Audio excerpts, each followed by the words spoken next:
you very much. I appreciate it.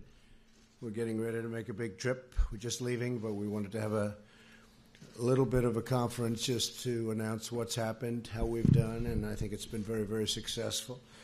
We've concluded a really tremendously successful G7 and would like to provide you with an update. And you know, the gentlemen up are the legendary Larry Kudlow and the legendary John Bolton. We had a good meeting both on defense and environment and, frankly, on tariffs, which are what we're here for. First, I'd like to thank Prime Minister Trudeau for hosting this summit. It has worked out to be so wonderful. The people of Canada are wonderful, and it's a great country and a very beautiful country, I might add. We tackled a variety of issues and opportunities facing our nations. At the top of the list was the issue of trade. Very important subject because the United States has been taken advantage of for decades and decades, and we can't do that anymore. We had extremely productive discussions on the need to have fair and reciprocal, meaning the same. People can't charge us 270%, and we charge them nothing. That doesn't work anymore. I made a lot of statements having to do with clarity. We want and expect other nations to provide fair market access to American exports, and that we will take whatever steps are necessary to protect American industry and workers from unfair foreign trading practices, of which really there are many, but we're getting them straightened out, slowly but surely. We also discussed the issue of uncontrolled migration and the threat that it poses to both national security and other groups and countries and our citizens and quality of life. We're committed to addressing the migration challenge by helping migrants to remain and prosper in their own home countries. A wide array of national security threats were addressed, including the threat of Iran. The G7 nations remain committed to controlling Iran's nuclear ambitions. With or without them, those ambitions are going to be controlled, along with efforts to combat terrorism and extremism and those who spread this deadly ideology. The nations of the G7 are bound together by shared values and beliefs. That came out loud and clear.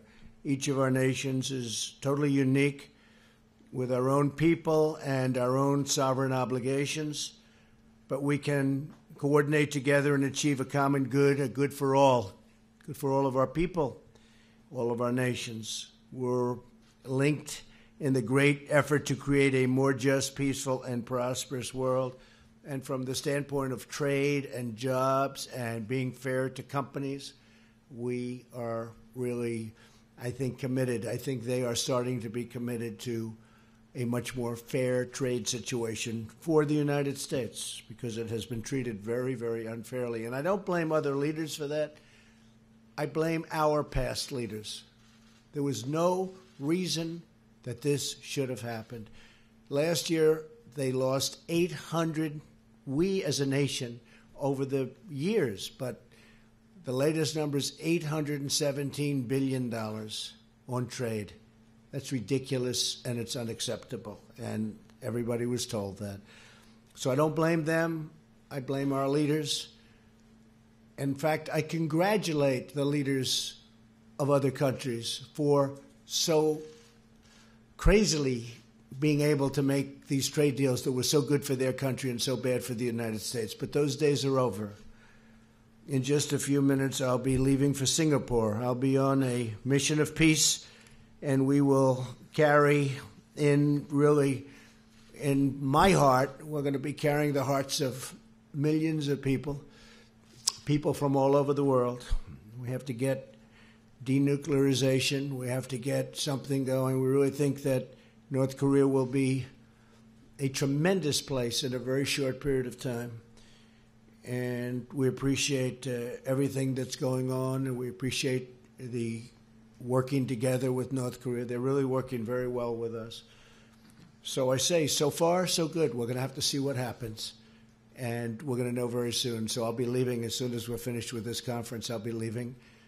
And I very much look forward to it. I think it's very important for North Korea and South Korea and Japan and the world and the United States.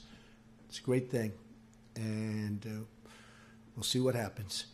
Okay. Any questions? Yes. Mr. President, you're about to embark on what may be the most important meeting you've ever had in your life. What's in your gut? Needles of steel nerves or butterflies? Can you describe how you feel? Well, it's always everything. It's really, this is probably rarely been done.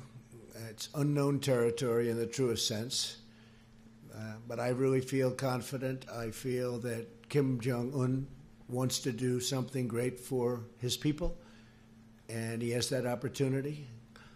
And he won't have that opportunity again. It's never going to be there again. So I really believe that he's going to do something very positive for his people, for himself, his family. He's got an opportunity, the likes of which I think almost, if you look into history, very few people have ever had. He can take that nation with those great people and truly make it great. So it's a one-time shot, and I think it's going to work out very well. And that's why I feel positive, because it makes so much sense. And we will watch over and we'll protect and we'll do a lot of things. I can say that South Korea, Japan, China, many countries want to see it happen, and they'll help. They'll all help. So this is a great time. This has not happened in all of the years that they've been separated by a very artificial boundary. This is a great opportunity for peace and lasting peace and prosperity. Yes, ma'am. President, did you raise bringing Russia back into the G7 during your meetings? And when have you last spoken to Vladimir Putin? Do you expect to meet him in Vienna this summer? Yeah, I have not spoken to Vladimir Putin in quite a while. It has been discussed. We didn't do votes or anything, but it has been discussed. Some people like the idea of bringing Russia back in. This used to be the G8, not the G7. And something happened a while ago where Russia is no longer in. I think it would be an asset to have Russia back in. I think it would be good for the world. I think it would be good for Russia. I think it would be good for the United States. I think it would be good for all of the countries of the current G7. I think the G8 would be better. I think having Russia back in would be a positive thing. We're looking for peace in the world. We're not looking to play games. Okay, question? Yes. President, excuse me. You said that this was a positive meeting, but from the outside it seemed quite contentious. Did you get any indication from your interlocutors that they were going to make any concessions to you? And I believe that you raised the idea of a tariff-free G7. Is that? I did. Oh, I did. That's the way it should be. No tariffs, no barriers. That's the way it should be. And no subsidies. I even said no tariffs. In other words, let's say Canada, where we have tremendous tariffs. The United States pays tremendous tariffs on dairy, as an example, 270%. Nobody knows that. We pay nothing. We don't want to pay anything. Why should we pay? We have to, ultimately, that's what you want. You want a tariff-free, you want no barriers, and you want no subsidies, because you have some cases where countries are subsidizing industries, and that's not fair. So you go tariff-free, you go barrier-free, you go subsidy-free. That's the way you learned at the Wharton School of Finance. I mean, that would be the ultimate thing. Now, whether or not that works, but I did suggest it, and people were, I guess they're going to go back to the drawing board and check it out, right? But we can't have an example where we're paying, the United States is paying 270%. Just can't have it. And when they send things into us, you don't have that. I will say it was not contentious. What was strong was the language that this cannot go on. But the relationships are very good, whether it be President Macron or with Justin. Justin did a really good job. I think the relationships were outstanding. But because of the fact that the United States leaders of the past didn't do a good job on trade, and again, I'm not blaming countries, I'm blaming our people that represented our past. It's got to change. It's going to change. I mean, it's not a question of I hope it changes. It's going to change 100%. And tariffs are going to come way down because people cannot continue to do that. We're like the piggy bank that everybody's robbing, and that ends. In fact, Larry Kudlow is a great expert on this, and he's a total free trader. But even Larry has seen the ravages of what they've done with their tariffs. Would you like to say something, Larry, very quickly? Might be interesting. Well, one interesting point in terms of the G7 group meeting, I don't know if they were surprised with President Trump's free trade proclamation, but they certainly listened to it, and we had lengthy discussions about that. As the President said, reduce these barriers. In fact, go to zero. Zero tariffs, zero non-tariff barriers, zero subsidies. And along the way, we're going to have to clean up the international trading system, about which there was virtual consensus of agreement on that, and that will be a target. And these are the best ways to promote economic growth. We'll all be better at it. We'll all be stronger at it. So I myself was particularly gratified to hear my president talk about free trade. Thank you, sir. Thank you. Thank you, Larry. And it's very unfair to our farmers. Our farmers are essentially, whether it's through a barrier, non-monetary barrier, or whether it's through very high tariffs that make it impossible. And this is all over the world. This isn't just G7. I mean, we have India where some of the tariffs are 100%. 100%. And we charge nothing. You can't do that. And so we are talking to many countries. We're talking to all countries. And it's going to stop. Or we'll stop trading with them. And that's a very profitable answer if we have to do it. Yes, sir. Thank you, Mr. President. Another question on trade. You just said that you think that the tariffs are actually going to come down, but it does appear that these various countries are moving forward with retaliatory tariffs on the U.S. Did you get any concessions or any agreements with any of these countries not to move forward with those tariffs, and are you willing to not move forward with Well, if they the retaliate, they're making a mistake, because, you see, we have a tremendous trade imbalance. So when we try and bring our piece up a little bit so that it's not so bad, and then they go up, right? The difference is they do so much more business with us than we do with them that we can't lose that. You understand? We can't lose it. And as an example, with one country, we have $375 billion in trade deficits. We can't lose. You could make the case that they lost years ago. But when you're down $375 billion, you can't lose. And we have to bring them up. So there's very bad spirit when we have a big trade imbalance and we want to bring it up to balance, just balance, and they keep raising it so that you never catch. That's not a good thing to do.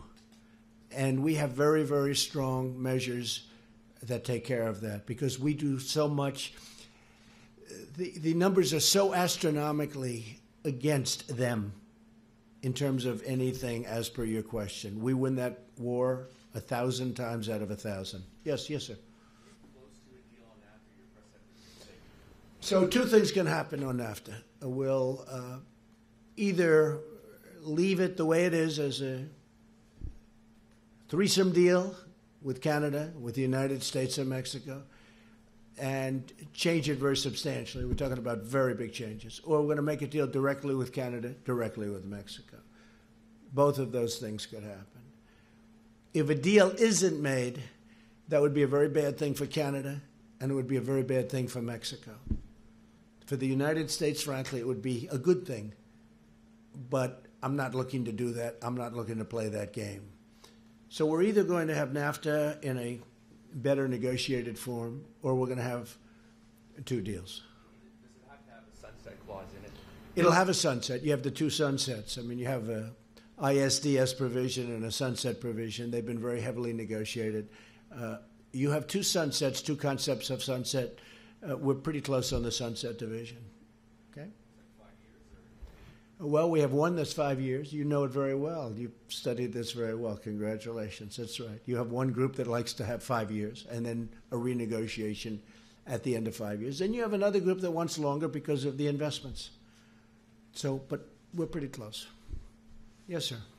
Mr. President, David Herzenhorn with Politico Europe. Just to come back to Russia for a second, the something that happened that got them kicked out of the G8 was the invasion and annexation of Crimea. Do you think that Crimea should be recognized at Russia at this point? Well, you have to ask President Obama, because he was the one that let Crimea get away. That was during his administration.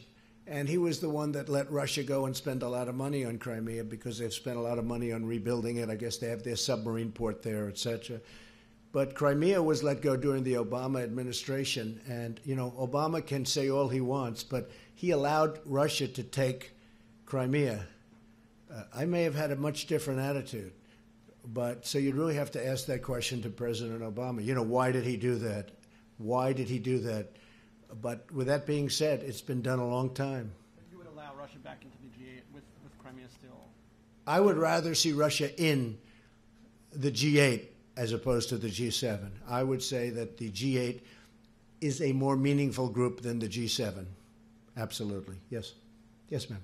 How persuasive did you find the Europeans and Canadians when they made the case to you that you shouldn't use national security as a justification for tariffs? They virtually didn't even make that case. I mean, my case is the fact that it is national security.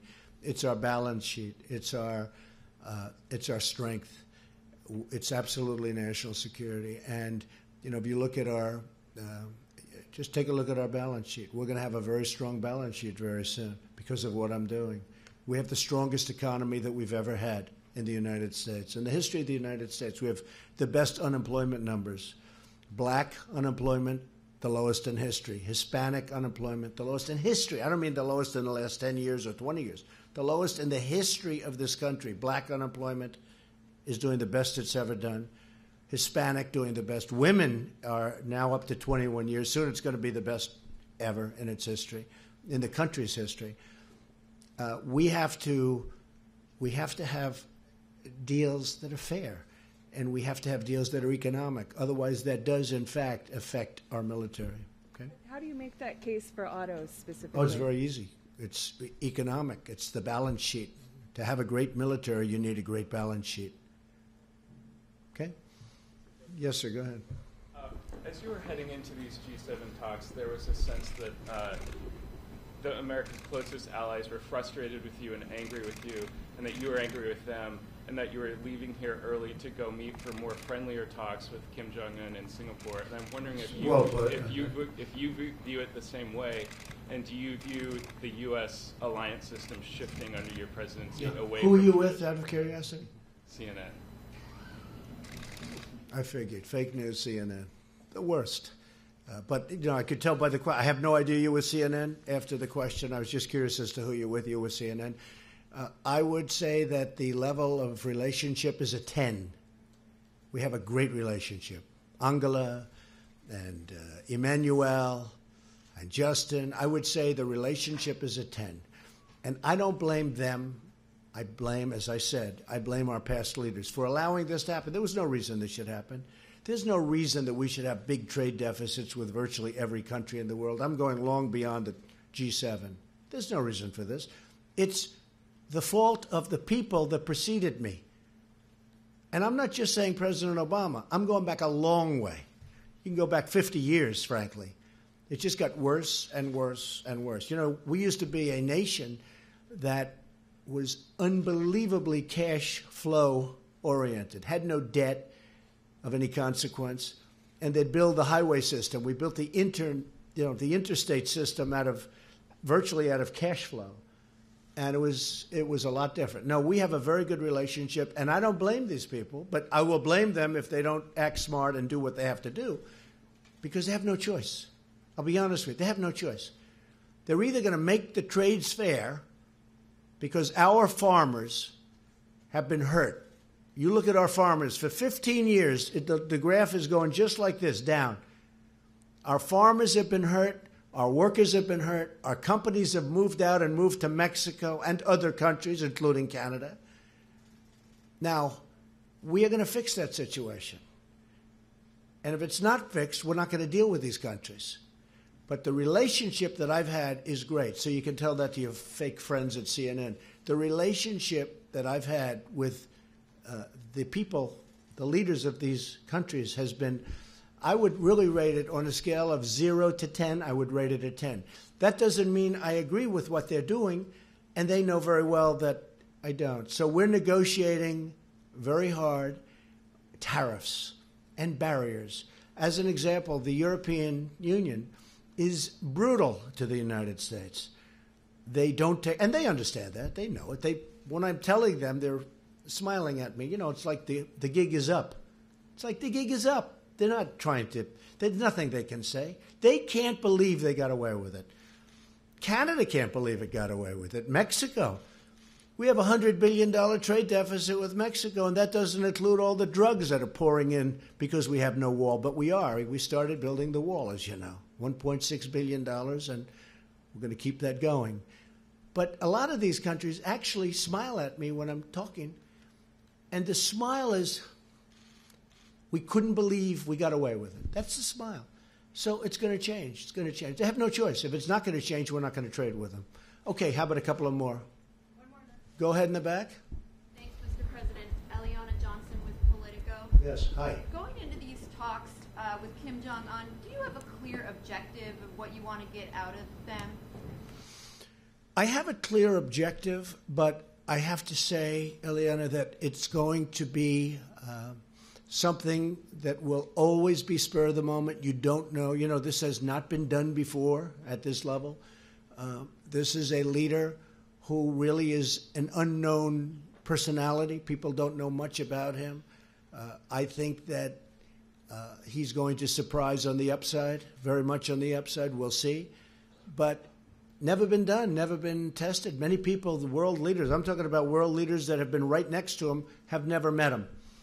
So we're going in with a very positive spirit, I think, very well prepared. I think, and by the way, we have worked very well with their people. They have many people right now in Shanghai. Our people have been in Singapore. Our people have been working very, very well with the representatives of North Korea. So we're going in with a very positive attitude, and I think we're going to come out fine. But I've said it many times. Who knows? Who knows? May not work out. It's a good chance it won't work out. There's probably an even better chance that it will take a period of time. It'll be a process. Is there a particular outcome that you would look for from this initial talk to judge whether you think things are going well? Well, I think the minimum would be relationship. You'd start at least a dialogue. Because, you know, as a deal person, I've done very well with deals. What you want to do is start that. Now, I'd like to accomplish more than that. But at a minimum, I do believe at least we'll have met each other. We will have seen each other. Hopefully, we will have liked each other, and we'll start that process. So I would say that would be the minimal. And the maximum, I think you know the answer to that. But I think that will take a little bit of time. Okay, yeah. How long do you think it will take you to figure out whether he's serious about giving Good up? question. How long will it take? I think within the first minute, I'll know. Just my touch, my feel. That's what I do. How long will it take to figure out whether or not they're serious? I said maybe in the first minute. You know, the way they say that you know if you're going to like somebody in the first 5 seconds. You ever hear that one? Well, I think that very quickly I'll know whether or not something good is going to happen. I also think I'll know whether or not it will happen fast. May not. But I think I'll know pretty quickly whether or not, in my opinion, something positive will happen. And if I think it won't happen, I'm not going to waste my time. I don't want to waste his time. Yes, ma'am. Are you concerned at all that just by giving Kim the meeting, that he's getting a win as a deal? No. That's only the fake news says that. You know, this. Look, we just got 3 hostages back. We paid nothing. They came back. They're happily ensconced in their homes with their families. They're the happiest people in the world right now. We have gotten, you know, we haven't done anything. Everyone said, you know, the haters, they say, oh, you're giving him a meeting. Give me a break, okay? There's nothing. I think if I didn't do this, it would be, and it's never been done before, you know, it's never been done before. And obviously, what has been done before hasn't worked. And this is something, I can't stress this strong enough. You know, I talked about tariffs, that previous people, and I'm not looking to criticize people that were preceding me, but on tariffs, it should have never happened. Well, the same thing on North Korea. We shouldn't be in this position. We shouldn't be in this position on tariffs where we're hundreds of billions of dollars down to other countries that, frankly, were never even negotiated with. They never even got spoken to. I asked a top person in China, how did it get so bad? He looked at me and said, nobody ever talked to us. They were missing in action, our leaders. Well, a very similar thing, if you think about it, took place with North Korea. This should not be done now. This should have been done 5 years ago and 10 years ago and 25 years ago. It shouldn't be done now. Have you spoken to Kim at all in the run-up to I the can't comment on that. Sir, you've got a plane to catch. Okay, one more question. On North Korea, will you raise the issue of the gulags with Kim Jong-un? And We're going to raise every issue. Every issue is going to be raised. Sitting here in Canada, you've attacked the U.S. press back home, but you've also done it now on foreign soil. I guess I'd like to ask you why you do that, and do you think because the U.S. press is very dishonest, much of it, not all of it. Oh, I have some folks in your profession that are with the U.S., in the U.S., citizens, proud citizens, they're reporters. These are some of the most outstanding people I know. But there are many people in the press that are unbelievably dishonest. They don't cover stories the way they're supposed to be. They don't even report them in many cases if they're positive. So there's tremendous, I came up with the term fake news. It's a lot of fake news. But at the same time, I have great respect for many of the people in the press. Thank you all very much. I appreciate it. Thank you. Thank you.